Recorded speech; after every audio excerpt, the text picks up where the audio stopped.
Hello, we're the Bracknall and you're watching Leeds University.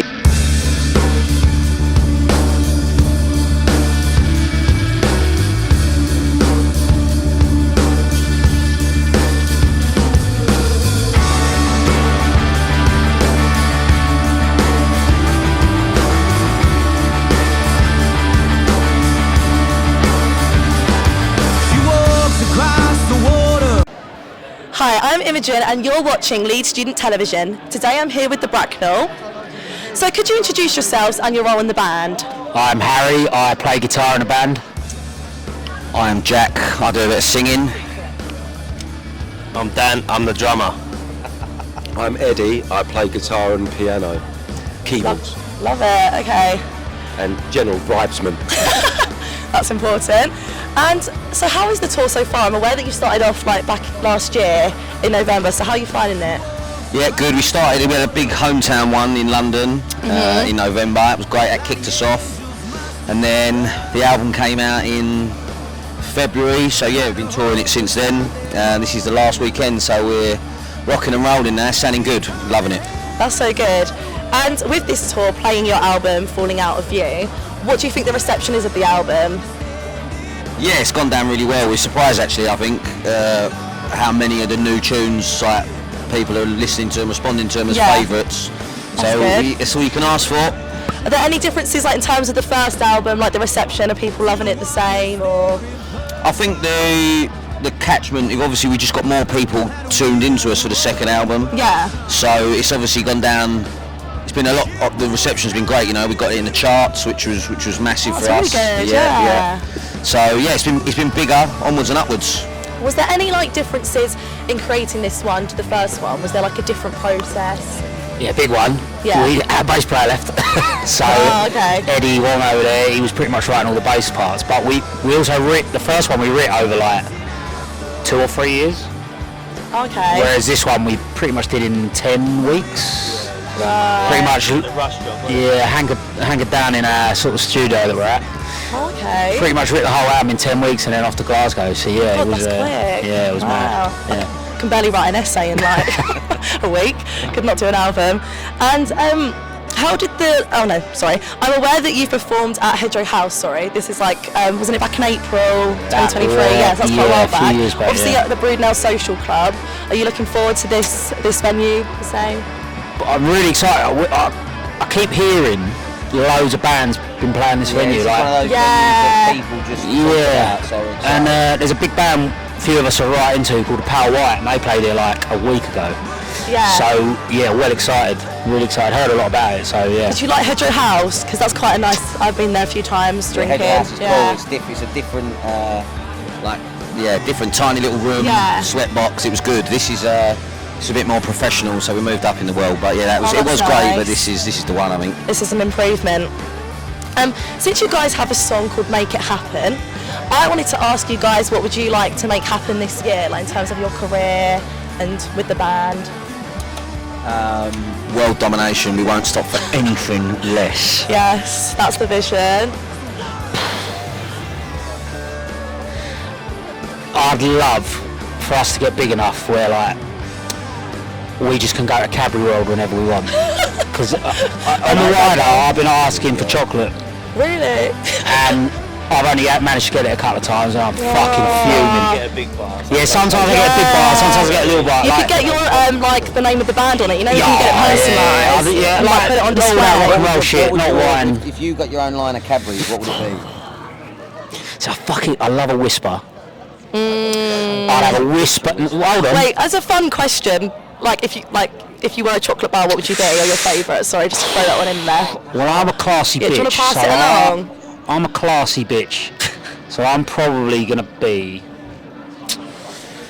Oh, it's fucking hard. I'll tell you what I had the other week, which was great. I had an Oreo dairy milk. I'll go with that. Too much going on. Sexy and fun. That's what I'll go. I'd be a caramel galaxy because it's just a fucking bollocks. Yeah. I'll be a Yorkie because I'm a geezer. Sorry. I'd be a big family one because there's loads of them. Loads to break off. It's like a cat with 9 lives. I'd share it with my family. Oh, that's nice. I'd probably eat the whole thing, but yeah.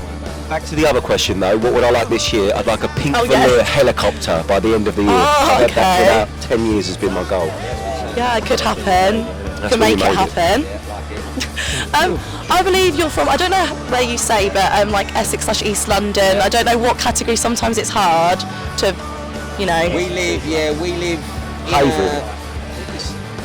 Have the mic. So we live in a place called Romford, which is technically East London, but it's also really Essex. Yeah. Because I'm from Essex as well, so whereabouts?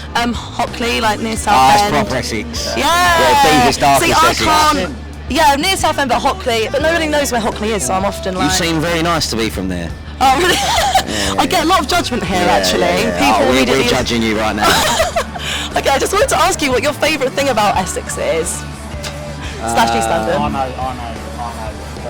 What's the favourite thing? Probably I like good pubs in Essex. Good Sunday roast boozers. You can't beat that. Big gardens. And white stilettos. I had this conversation with my missus about 3 weeks ago. And she's from Essex. I think Essex birds are jokes. We went about 6 months, longer than that. We ended up with a Romford dogs. You ever been Romford dogs? No. Oh, mate, you call yourself an Essex bird? I'm sorry, if you're ever in Essex, right? Get down to Romford dogs, right? Get down to Romford dogs. Okay. We went down there about a year ago, and the birds knocking about in there just banter, just absolute good crack. Yeah. So I'm gonna go out. I think the girls are a right laugh. Oh, that's nice. What about you guys? Do you wanna? I can pass That's a very clever one, man. I don't know, to be honest. I've got to be honest, I've been sitting there thinking of something, I've got fuck off, so you give the mic to Ed now. Okay. I'm the same. I'll probably have to say the first, the good pubs. Yeah. Good pubs, very nice. I love a good pub. Sunday Also, pubs. I've moved to Kent. Oh, you're no longer associated. It's it's not where we are, it's like right at the end of London, just before Essex. So it's quite close to London, like about 20 minutes to get to London and then like 10 minutes to get to 20 minutes to get to deep Essex where you are, but I'm deep. Yeah, no, I know. Geography's a confusing one sometimes. I never know when to go. And with your songs, like, do you ever think like your hometown or like where you've come from inspires any lyrics or anything, or not really? Yeah, I'd like to answer this, being the lyricist as well. Yeah. Yeah, definitely. I think you're right about what you know, don't you? It's like an old cliche, but that's it. I think we grew up in like just a working class area, so I suppose that it projects that, Yeah. If we were from money, I'd be talking about pink velour helicopters and Lamborghinis, but unfortunately we ain't. Which you might get this year. It's fucking happening, okay. You can all ride for free. And I wanted to do, it's sort of a game, but like, kind of not, but I'll go ahead with it anyway. So as one of your songs, I Don't Understand It, really good by the way. I like this. Yeah, I really like the video. Basically, I wanted to do a game, excuse the pun, called I Do Understand It. Love it. I love it. I always wonder where these things come from. This is brilliant. Go on. And where you just like explain so we can understand a few of the lyrics or like stories behind songs. Right. So these are some lyrics for Say You Won't Be Gone. Right. Is talk still cheap here or beyond your means? I'll lend you my hand while you're standing around, hoping yours gets clean. You can just tell us a little fun fact. Yeah, so I mean, I wish it was about anything. It just sounds good, doesn't it? Yeah. No. I suppose it's about something going awry and like blaming someone else. Even like, and you sort of saying, all right, I'll take that one on the chin, even though we both know it's your fault. Like, right, yeah, that makes sense. Yeah, I mean, I don't know if it does, but that's probably what it meant. It sounds good, so I suppose that's the most important thing, isn't it? Okay, and these lyrics are from the song Everything I've Ever Known. I'm a shooting star sign, I'm a lesson learned. I'm the silver tongue that carved out the word. That one is 100% just because it sounded cool as fuck. Means I don't know how much we're understanding in means less than nothing, but it sounds cool. Was it the silver tongue that carved out the word? Yeah. Get the boy a fucking Ivan Novello. God, I couldn't read my own handwriting then for a sec. Okay, and this is a question about the music video for I Don't Understand It. Really enjoyable watch, by the way. I wanted to know like the significance of, I mean, if there is any, of like the people behind, like when you're walking down the street and stuff, like with the painting. And I can tell you this right now. Yeah. The geezer in the clown. The clown in it. yeah. I've just grown up with him since I was 2. Really? Okay. And yeah, he's been my oldest mate, and I just wanted him in a music video just as a clown. And he, to be fair to him, credit to him, I texted him, because we did that during lockdown, or around the time of lockdown, so you couldn't really do much. Highly illegal. It was very illegal. Oh God, and I texted That's him closer than 10 about feet, isn't it? less than 24 hours before it, said, mate, would you dress up as a clown in a music video for us? Yeah. And he was just like, woo! Like, really. Wow. And to this day, he comes to our gigs and he's fucking fuming that no one has once spotted him. So, anyone who watches who comes to our gigs and sees him, please ignore him. Alright? Don't give him that moment.